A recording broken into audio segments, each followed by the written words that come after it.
stack the everybody's iPads public. on top. All right. Alright, So if everybody's ready? Yeah. All right, starting at the top. 3, 2. All right, starting at the top here with the ADIRS panel. With the ADIRS panel, we've got an on-bat light, and the on-bat light, it will come on as a test. If I were to look up on the overhead and notice that the on-bat light is on steady, it means that one or more of the IRs are being powered by the batteries. Now, if they're being powered by the batteries, I've got 5 minutes to recover the electrical system. All 3 will be powered. After that 5 minutes, I'm going to drop a couple. And it's the ones that the captain isn't using. Typically, that's going to be IR number 2 and number 3. Unless previously selected on the attitude and heading panel, captain has been selected on 3, and the 2 that will get dropped are IR number 1 and IR number 2, keeping the captain's power. Next thing I have is the fault light. If I look on the IR and notice that I have a solid fault light, it means that that gyro has tumbled. It is no longer a good gyro for anything, attitude, heading, or navigation.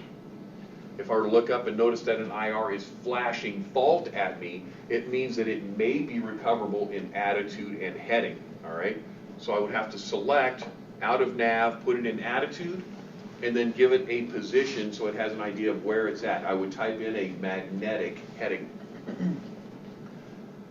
If I look at the align lights, if they're all 3 solid align, it means that I'm in the alignment process, which takes 10 minutes total time on a full alignment. If I look on the overhead panel and I see that the align lights are flashing, it's one of 3 things. I haven't given it a present position within that 10 minutes. I've given it a position that disagrees from its last shutdown by more than 1 degree or 60 miles, or there was an alignment fault, such as aircraft was sufficiently moved during the alignment process. ADRs, very simple with that. If I have a fault light on an ADR, it means that the pedostatic system on that side has been lost, and I would deal with the switching panel, air data, putting captain or the first officer on the number 3, the backup if necessary. With the flight controls, I have ELACs, which stand for Elevator Aileron Computer, and the primary computer for the ailerons is ELAC 1. The primary computer for the elevators is ELAC 2. Spoiler Elevator Computer, SEC, its primary computer job is for the spoilers, but it can, in a backup mode, control the elevators. Flight augmentation computers. The flight augmentation computers, they give us the speed tape symbology, F, S, green dot. They are dealing with the flight envelope. They give us the indication of low energy warning, wind shear protection, and flying the tail, as in turn coordination, yaw damping, rudder trim, and rudder travel limits.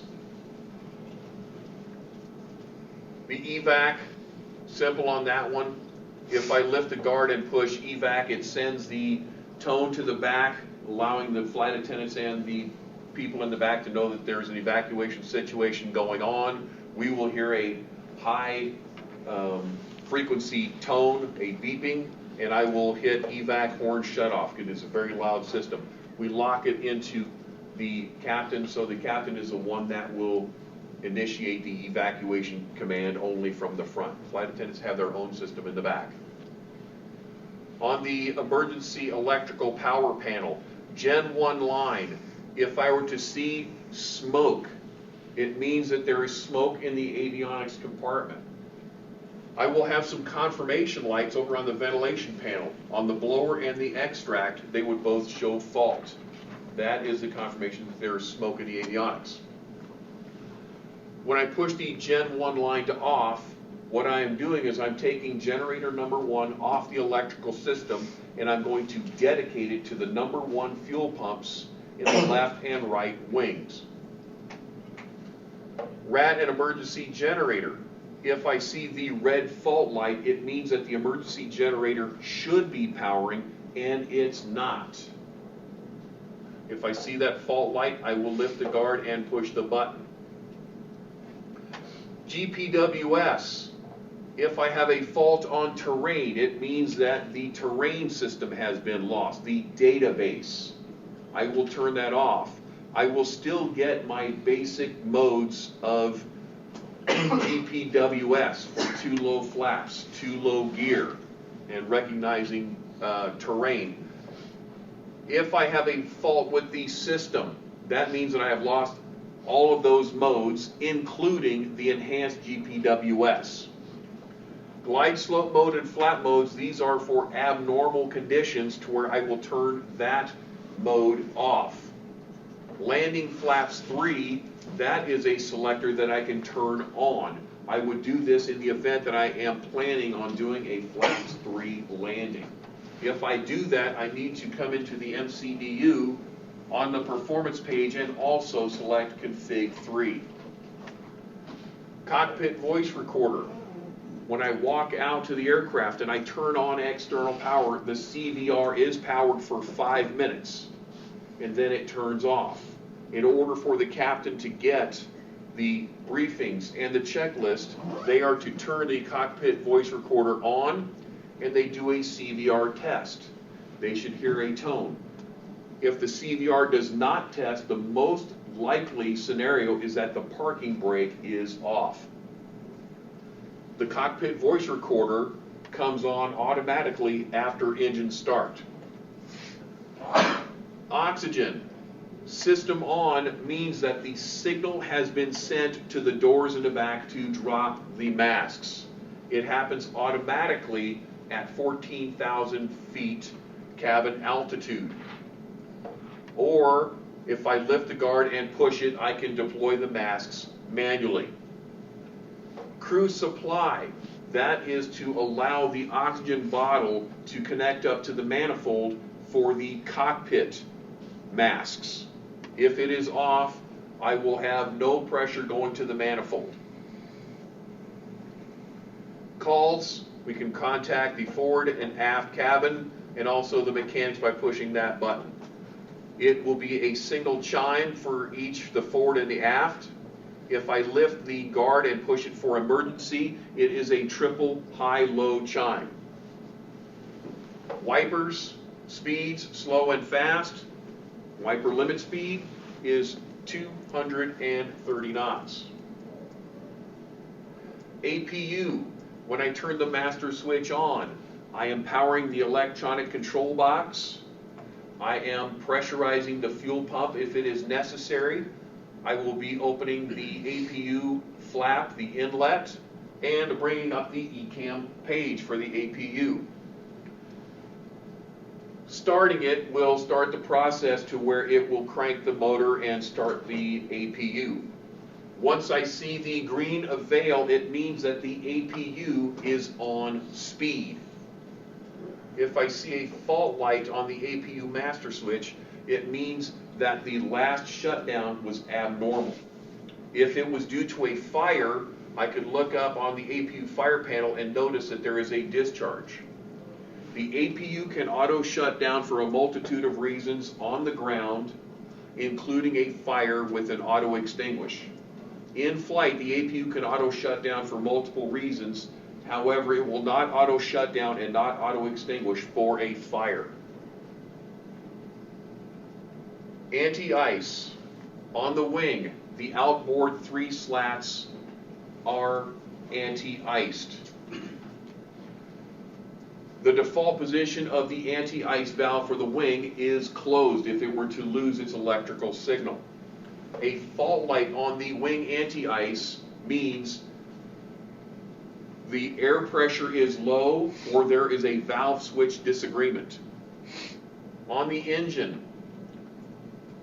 I am heating just the nacelle lip. The default position of that valve is open if it were to lose electrical signal. The reason for a fault light on the engine anti-ice is in the event that there is a valve switch disagreement.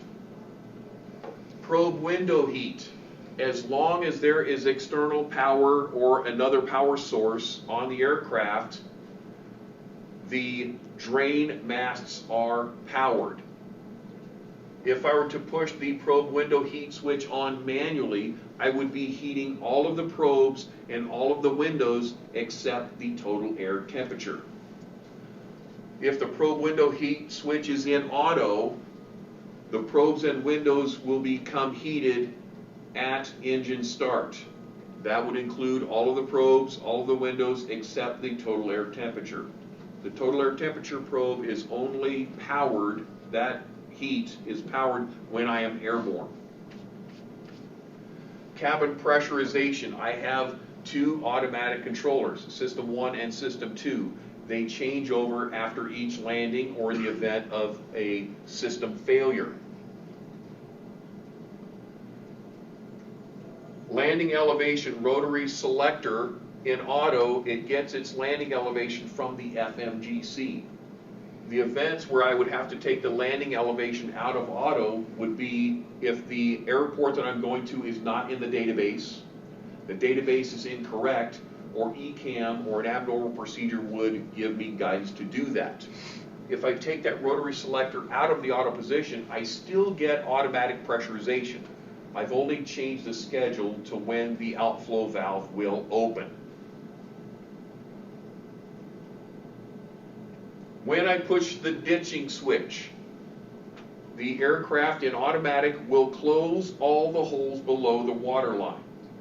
Those valves are both pack valves, avionics inlet, avionics outlet, the ram air valve, and the outflow valve. Again, provided that I am in automatic. If the mode selector has a fault light on it, it means that both automatic system controllers have failed and I must go to a manual condition. And the outflow valve will now be controlled by the manual vertical speed control. Up opens the outflow valve, down closes the outflow valve. The ditching switch, if I were to push at that point, all valves would close except the outflow valve. On the pneumatics page, the engine bleed. If I were to get a fault light on the engine bleed, it means that there is a leak, overpressure, over temperature situation, or the engine bleed is open during an engine start, or the engine bleed is open with the APU bleed being open. Fault light on the APU bleed represents a bleed leak. The ram air push button, if I were to push that on, the valve will not open until there is less than 1 psi differential. The scoop will open, but the valve will not. The air conditioning packs, if I have a fault on the air conditioning packs, it means that there is a overheat or a valve switch disagreement with the air conditioning pack. The pack flow selector is a demand switch. If I select low, I can get low flow if I am operating with 2 packs and engine bleed air. The 2 times where I will get high flow regardless of that switch position is if I have APU bleed supplying the bleed air or single pack operation. I will get high flow regardless of that position. The hot air valve, if I have a fault light, it means that there is an overheat. The electrical panel, minimum battery voltage that I need to have when I initially show up to the aircraft is 25.5 volts. That check is only valid when the battery switches are off. If the battery switches are in auto, the batteries will connect up automatically under these 3 circumstances. They are the sole source of electrics. They need to charge, or when I start the APU. A fault light on the battery means that the battery charger is out of limits. A fault light on a generator means that the line contactor is open or there was a GCU trip. Fault light on the IDG means that the IDG has high oil temperature or low oil pressure. Important point is that when I lift the guard, it is a momentary push, less than 3 seconds, and the engine has to be rotating in some way, shape, or form. Priority of powering the electrical system, powering a particular AC bus, number one priority is on-site generator. Number two, external power. Number three, APU generator. And finally, opposite side generator. If I get a fault light on the AC essential feed, it means that the AC essential bus is not being powered. When I push it to alternate, it will now get its power from AC bus 2 to power the AC essential bus. In the event that I am operating with a single generator, I will get an automatic galley shed, which is the high demand devices, the ovens.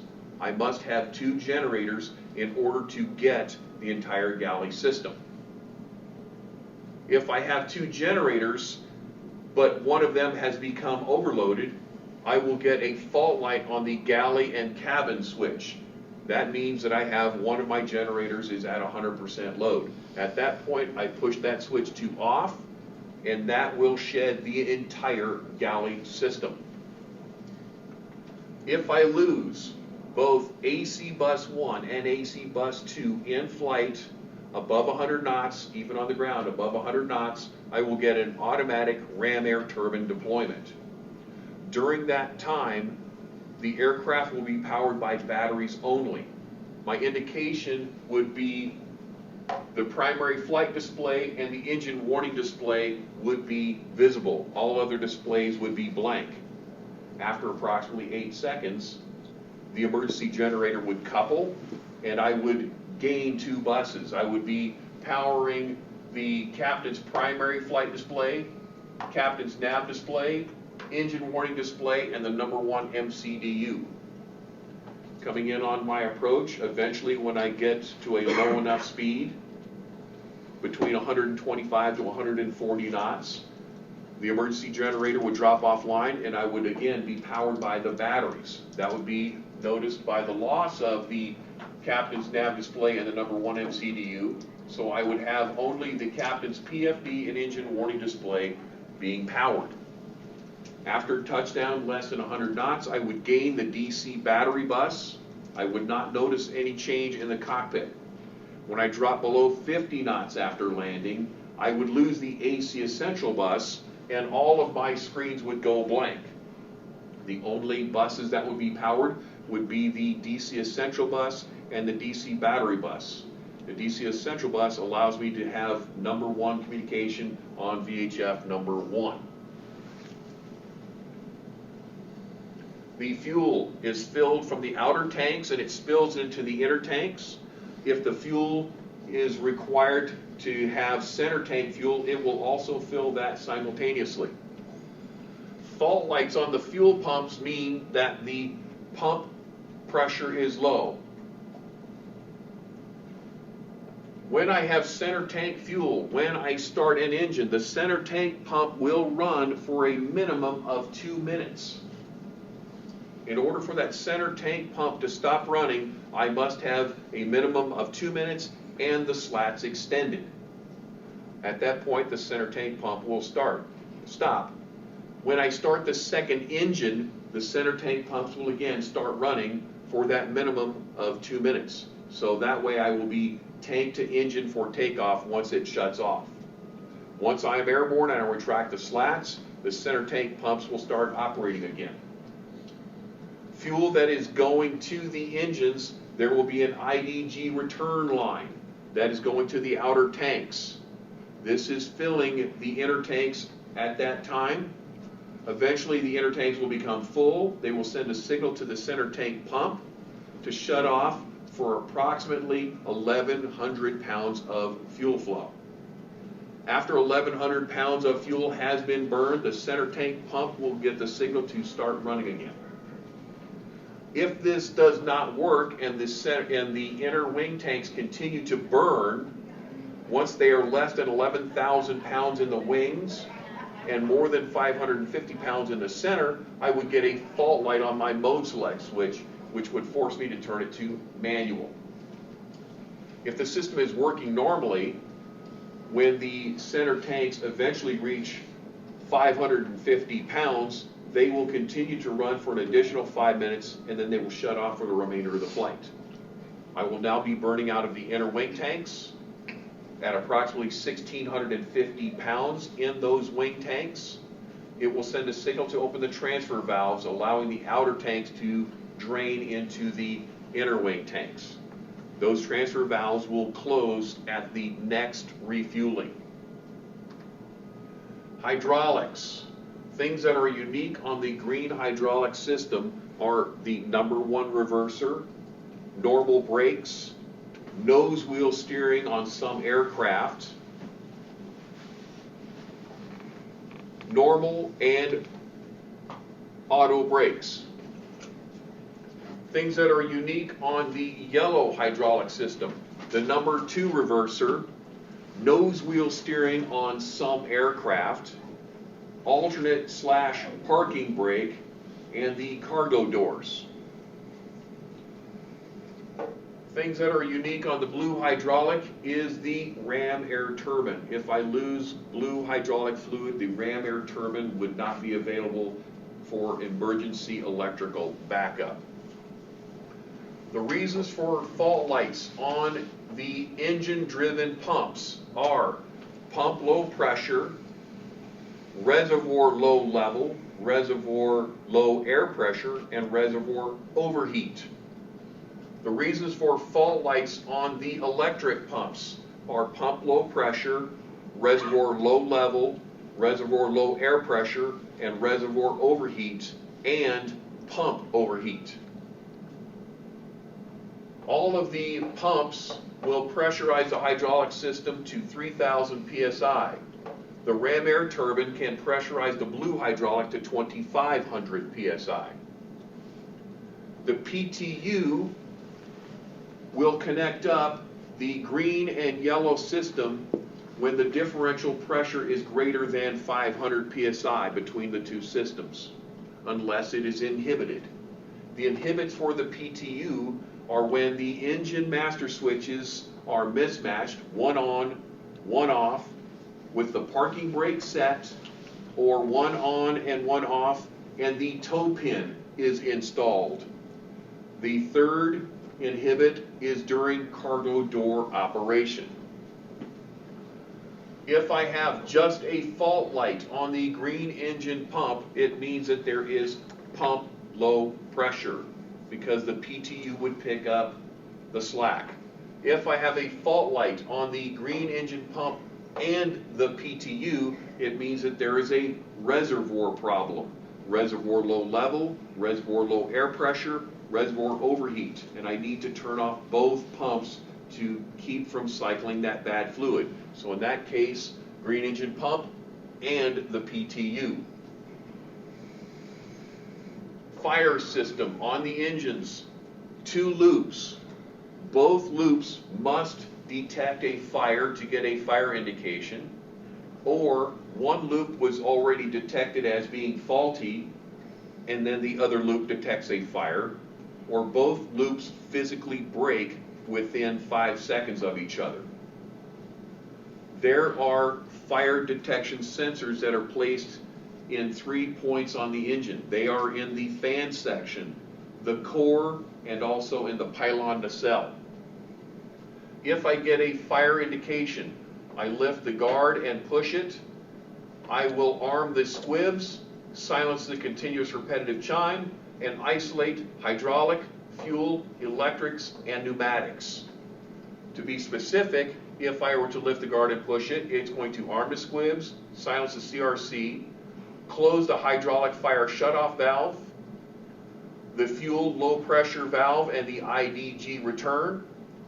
It would deactivate the generator. It would close the engine bleed and the pack valve. For the APU, if the fire indication comes about, I lift the guard and I push the fire push button. It would arm the squib, silences the CRC, and isolate fuel, electrics, and pneumatics. To be specific, if I open the guard and push the button, it's going to arm the squib, silence the CRC. It would close the APU low pressure fuel valve and de-energize the APU fuel pump. It would deactivate the APU generator, and it would close the APU bleed and the cross bleed valve. For the cargo heat system, a fault light on the hot air means that there is an overheat. For the aft isolation valve, it means that there is a valve switch disagreement. On the ventilation, I have 3 normal modes of operation: open, closed, and intermediate. It depends on whether or not I'm on the ground or in flight and the skin temperature. On the ground, I can get open and closed only, depending on the skin temperature. In flight, I can get closed and intermediate, again, depending on the skin temperature. Reasons for fault lights on the blower are computer fault, low pressure, and duct overheat.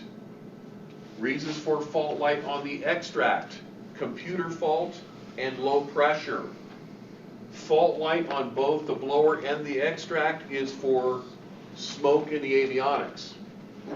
If I push either the blower or the extract to override, I get a closed circuit configuration and I add air-conditioned air. If I push them both for smoke, I get a smoke configuration. I will add air-conditioned air, I will open the small outflow flap, and the blower fan will stop.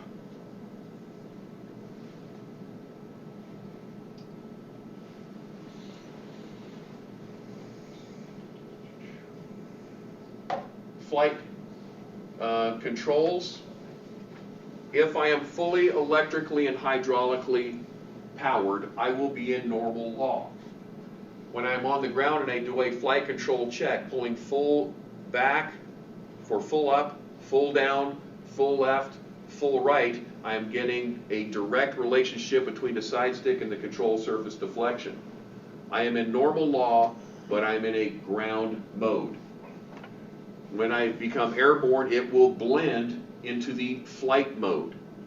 Upon arrival, at 50 feet, the aircraft will take a picture of the deck angle.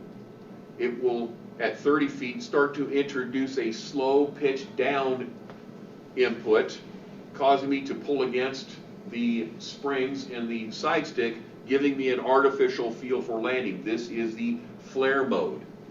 After touchdown, it will again revert to the ground mode. In the flight mode, the maximum bank angle that I can impose upon the airplane with the side stick is 67 degrees. That can be indicated by green equal signs on the primary flight display. Once I go beyond 33 degrees, the aircraft will stop auto trimming.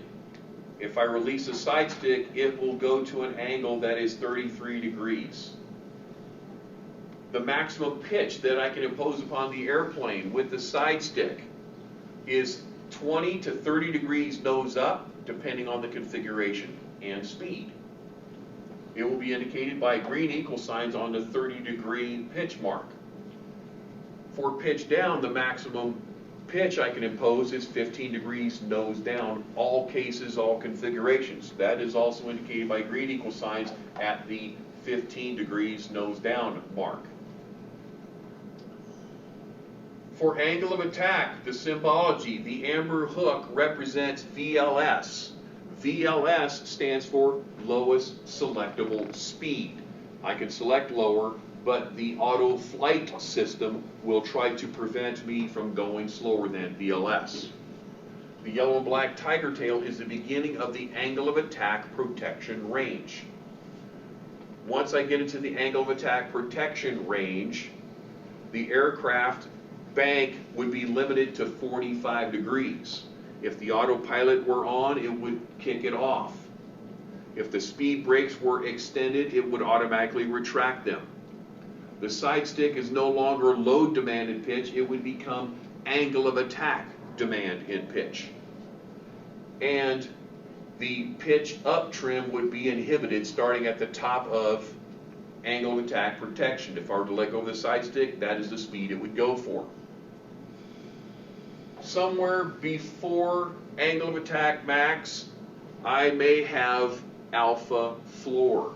Alpha floor is an auto thrust function. Auto thrust does not need to be armed or engaged to get it. It just has to be a serviceable system. When alpha floor is engaged, an FMA in column 1 for the auto thrust would come in green, and alpha floor means that I am getting toga power and I have a bad AOA. When I resolve the AOA, it becomes toga lock. It is one and then the other. The red bar in normal law represents alpha max, the maximum angle of attack that I can impose upon the airplane with the side stick. I cannot stall the airplane in normal law. High speed. VMO is 350, MMO is 0.82. There will be a green equal sign that is 6 knots above VMO. That is where the high speed protection begins. If I invoke the high speed protection, the aircraft would automatically, with no stick input, would roll wings level and would pitch up. This pitch up command is non-overridable. Once I am outside of that green equal sign, I can reintroduce a pitch down and reaccelerate the aircraft. 2 ways of getting out of normal law. Number 1, multiple failures of redundant systems. Number 2, an abnormal upset. If I have multiple failures of redundant systems, I will no longer be in normal law. Protections that I will lose. In alternate law, I will lose my bank protections. I will lose my pitch protections. I will lose my angle attack protections. I will now have VLS and VSTAL warning. I will lose my high-speed protections. The only protection remaining in alternate law is load factor protection. What I would notice on the primary flight display that I am not in normal law is that I would have amber X's on the bank indexes. I would have amber X's on my pitch indexes at 30 and 15 down, and VLS and VSTAL warning, it would be a red and black barber pole. When I go gear down, if the autopilot is on, I would still maintain alternate law. If I turn the autopilot off, I would now revert to direct law. In direct law, all protections are lost. Bank, pitch, angle attack, load factor protection, and the high-speed protection. The side stick now becomes a directly proportional side stick in pitch and bank. I would notice this by all amber X's and an FMA across columns 2 and 3 that in amber would say use manual pitch trim. With the loss of all of the flight control computers, I would not be in any kind of flight control law. I would be in a mechanical backup. The way that I can control the aircraft is through pitch with the trimmable horizontal stabilizer, and with yaw with the rudder pedals, and also using the thrust levers. In order for this to be valid, I must have hydraulic. The indication of a mechanical backup, the FMA going across column 2 and 3 would be in red, man pitch trim only. Symbology on the speed tape. F represents minimum flap retraction speed to go to flaps 1. It is displayed when I am in configurations 2 and 3. S is minimum slap retraction speed. It is displayed in flaps 1. Green dot is displayed when I am in a clean wing. This represents the best lift to drag ratio in the clean wing. An amber equal sign on the speed tape represents VFE next. The red and black barber pole represents Vmax. Max speed 350, 0.82 for VMO, MMO. Landing gear extended 280 knots. Flaps 1, 230 knots. Flaps 1 plus F, 215 knots. Flaps 2, 200 knots. Flaps 3, 185 knots. And flaps full, 177 knots. Frontier's policy: before extending flaps, we must be a minimum of 10 knots below each of the extension speeds. Except for going to flaps full, we must be 15 knots below the maximum extension speed.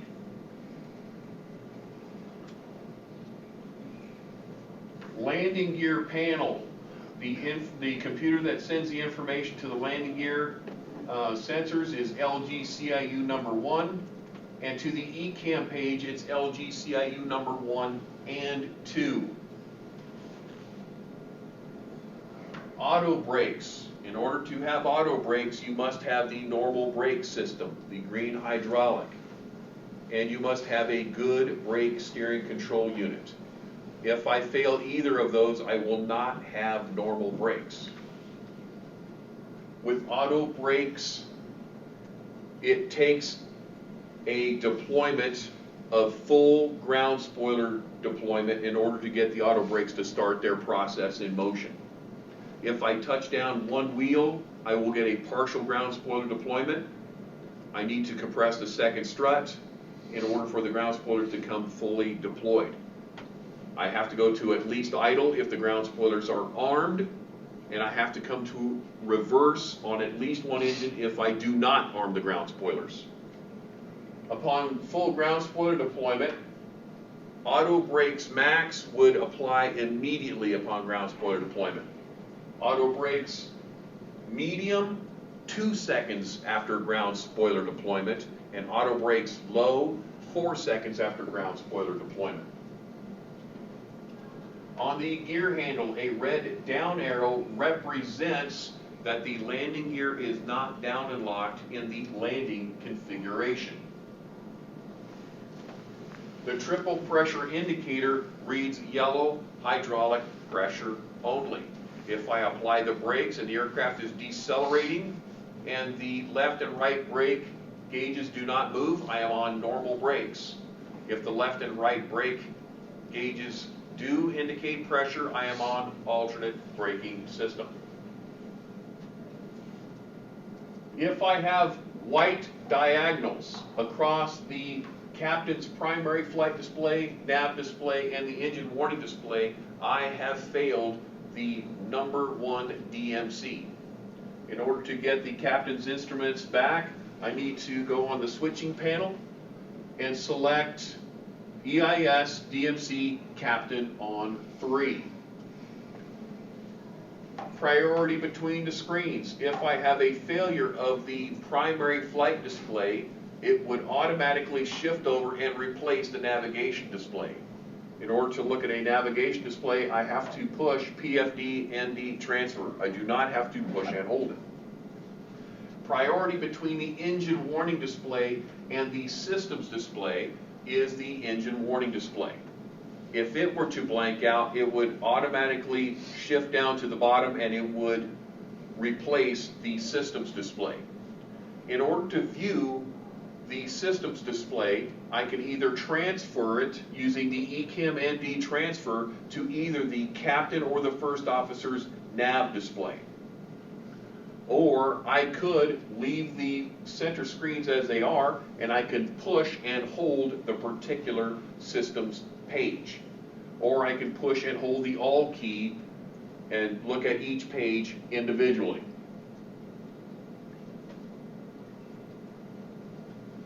The auto thrust. The red buttons represent the instinctive disconnects.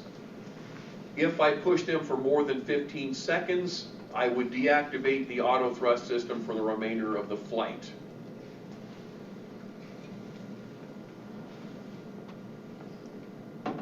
Takeoff configuration push button. If I push the takeoff configuration push button, I'm checking the aircraft's ability to fly. Things that would be checked would be flaps in a takeoff range, slats in a takeoff range, pitch trim and rudder trim within their normal green band. Side stick, verifying a side stick is not locked out, and speed brakes being retracted. Upon applying takeoff power, it goes through this configuration check again, and now it adds checking for parking brake being set with power being applied, or a flex temperature not being set in the event that you're doing a toga takeoff. Emergency cancel is used to silence nuisance messages. On the engine panel, when I select the engine mode selector to ignition start, I will power the FADEC. I will bring up the engine page on the systems page. I will arm the master switches and the manual start switches, and I will close the air conditioning pack valves. If during the engine start I notice a fault light, the fault light on the engine master switch panel represents an automatic aborted start or a disagreement between the FADEC channels and the position of the HP fuel valve. Fire on that same panel represents that there is a fire on that particular engine. I think that's it. Any other questions? And then... How long did it take? We got 42 minutes. 42 minutes. That was fantastic. That was fantastic. So how long do you think you're...